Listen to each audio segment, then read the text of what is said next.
Anthony Davis is likely going to be another victim of the Nico Harrison trade. And this comes to no surprise, but Shams Charania has pretty much confirmed that the Mavericks are interested in trading him, and to 3 teams specifically that are currently noted: the Pistons, the Raptors, and the Hawks. Today I want to go through some of these teams and see, is it really worth it? Is it feasible? And who wins? Starting out with the Pistons, this trade likely will just have to be salary matching, so something like Tobias Harris, Ron Holland, and then a certain amount of picks. Now, the real question is, how many picks are you willing to give as the Pistons for Anthony Davis, right? Jalen Duren, he's currently doing pretty well, but Anthony Davis is also Anthony Davis, and we know he likes playing the 4, but when you match him with a guy like Jalen Duren, I'm not really sure how you balance that. Anthony Davis is like a bigger overall player, so I don't know if you have Jalen Duren at the 4, or if you just make Jalen Duren play the 5 and let AD kind of play this kind of crafty 4 that has blocking and center capability. Ultimately speaking, I don't mind the Pistons going in, because considering they're like the 1 seed, they look good, but I don't know if I'm giving up 2 good firsts plus Ron Holland for Anthony Davis, who is quite injury prone. I think that looks kind of rough. You can throw in Najee Marshall to kind of balance it all out. I don't think the Pistons can do that deal specifically. And so at that point, you're just taking out picks, at which point, are the Mavericks going to trade Anthony Davis for Ron Holland and a pick? I mean, it's Anthony Davis we're talking about here. You gave up Luka for him, but it just sounds kind of rough. And the fit's not bad, but it's not amazing.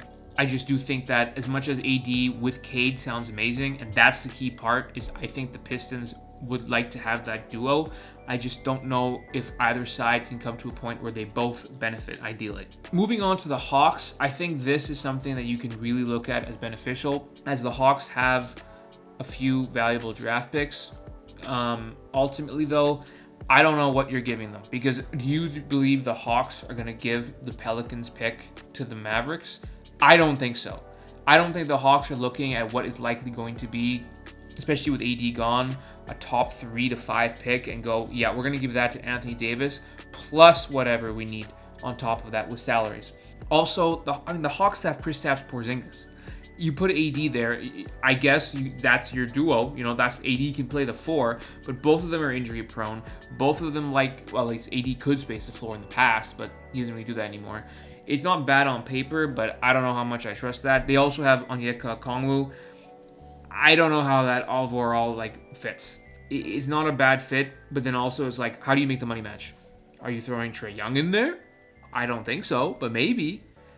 And then if not that, who are you throwing in to make it work, and what draft capital? It really depends on what draft capital are they willing to give, and I'm not so sure I know that the Hawks are willing to do so. Ultimately speaking, if the Hawks are willing to part ways with a good amount of picks, this could work, but I'm not so sure.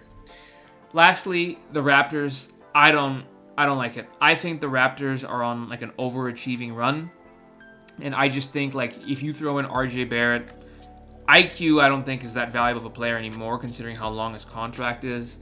You have to throw in some firsts, and at that point, Scotty Barnes, Brandon Ingram, Anthony Davis, sounds nice. What do you do with your guards, first and foremost, to really put yourself over the edge? And also, I think in 3 months we look at this trade and go, yeah, the Raptors team was kind of fake. I don't think AD really helps that much. And it's just an odd fit. It's not bad. I just think that the auxiliary pieces besides Scotty Barnes, Brandon Ingram, and Anthony Davis, if you do this deal throwing away IQ and RJ Barrett, I don't know how much I like that overall, and I just think you're just doing a trade. I think that just makes them go from a fake 4 seed to a real 4 seed, which isn't bad, but I don't think that helps you win a championship anytime soon, or properly contend if AD ever, God forbid, AD ever goes down. It is bad news. Ultimately speaking, I think AD is in a precarious position because he's a talented player on a team that's terrible, and he's not really seeming to prove that he's actually adding to any winning.